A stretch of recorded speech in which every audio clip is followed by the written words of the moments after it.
Assalamualaikum warahmatullahi wabarakatuh. My name is Haurana Jozara Nilfar with the last ID number of 77 from class 4C of English Education Department. Today, I will be giving you all a storytelling of a novel that I just read. It is called The Innocent. It was written by Harlan Coben. This book was published back in 2005 with the genre of thriller, mystery, and suspense.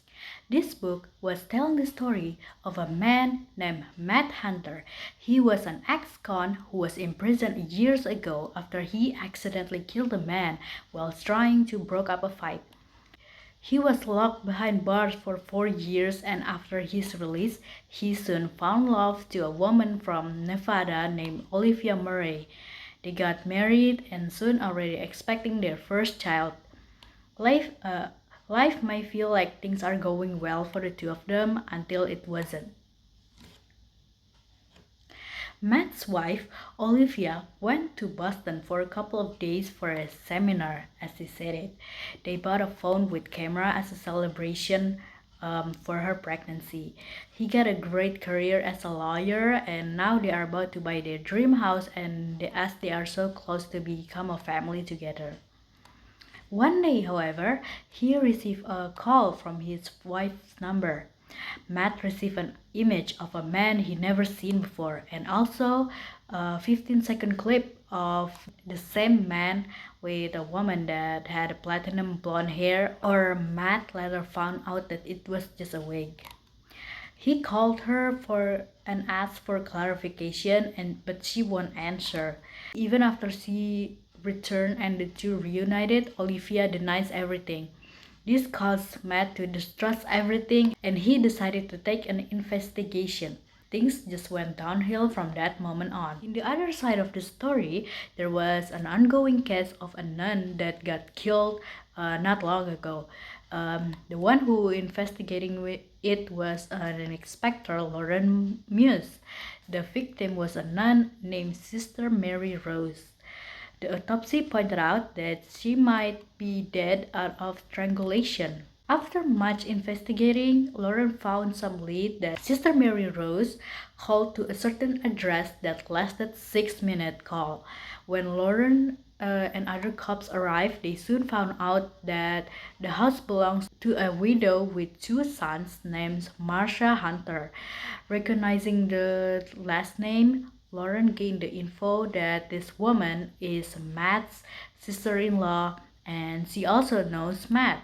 They used to go to the same school together, although they wasn't really close friends. All of this starting because a murder case of a nun, and it just so happened that Matt was an ex-con because he got a history of killing someone, albeit accidental.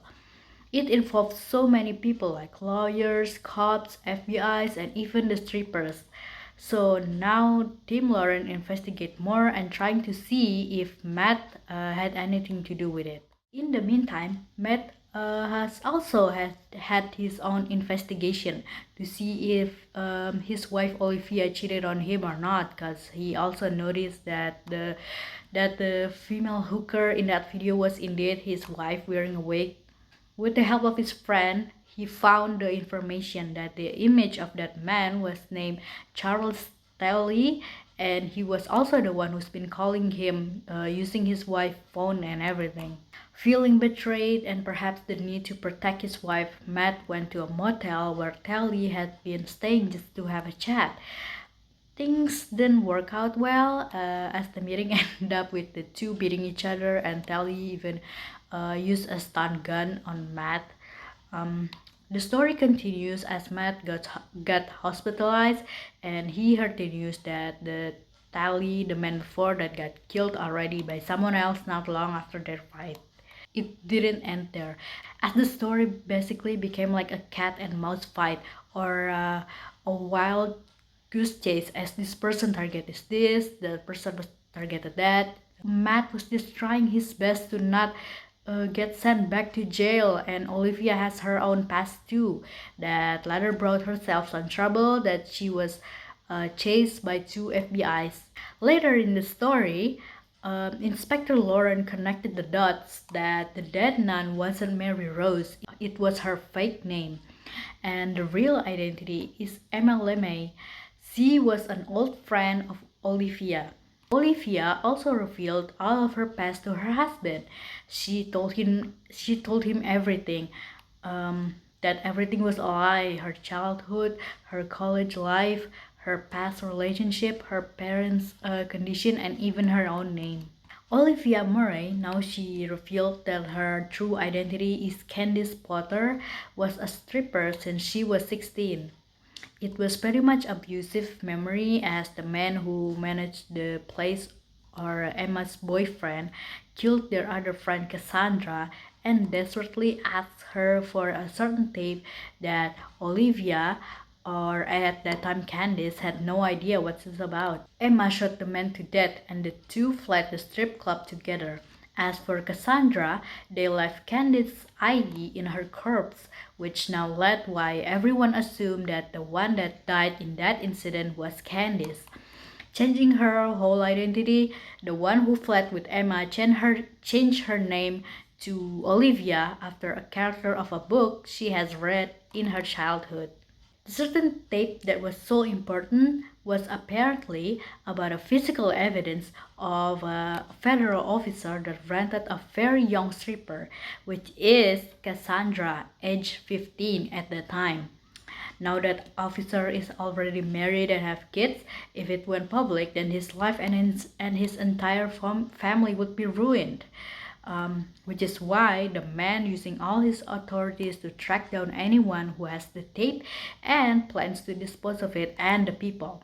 After so much chapters about Olivia and Matt escape here and there to run away from the police and the bad guys, the story slowly comes to an end that the two, both Matt and Olivia, were innocent. They have dirty records, yes, but all of that was due to self-defense. Both had managed to free themselves after so many torments, all in the purpose of showing themselves that they did nothing wrong. To sum it up, the novel ends with Matt and Olivia stay as a loving couple for the next years to come. And even their first child together already reached 3 months old. All's well that ends well, and their family lived happily ever after. Okay, we are now officially finished telling the novel. I hope everyone enjoys my way of storytelling. Thank you everyone for watching and see ya.